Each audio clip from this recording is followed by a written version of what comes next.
Hallo en welkom hier by Farm Spice. Die 10de April 2025 het die RPO Limpopo hulle jaarlikse kongres. Nou waarna kan jy uitsien hierdie jaar daarso? Eerste ding is, ons kom gesels met julle 'n bietjie oor kunsmatige intelligensie. Hoe gaan hierdie besigheid jou beesboerdery beïnvloed in terme van jou besluitneming, jou nalatenskap wat jy vir jou kinders oordra, 'n hele klomp goed, moenie hierdie ene mis nie. Hierdie is actually 'n tegnologie wat jy moet aandag gee in die klas, soos wat hulle sê. Dan ook het ons vir Dr. Johan Kloete van Vet to Farm en hulle kom verduidelik bietjie oor hoe jy in jou beesboerdery waarde toevoeg. Dr. Frikkie Marie van die RPO gaan 'n bietjie kom terugvoer gee oor die algemene stand van sake in die land.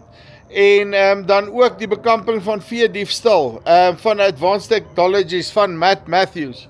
En dan gaan Callie Silje van IntegriSure vir julle 'n bietjie kom vertel van hulle betrokkenheid by die RPO en wat is die waarde wat hulle toevoeg. En ook wys ons vir julle hoe lyk Bloutand cattle tracking, waar jy met Bluetooth units jou vee kan trek en kan tel en seker maak dat hulle altyd daarso is. So moet dit nie misloop nie. 10 April by Easterhof restaurant in Polokwane. Kom met Wilna nou in kontak. Nommer hier bo of hier onder. Julle sal hom sien. En RSVP voor 4 April om seker te maak jy weet wat aangaan in Limpopo in die RPO.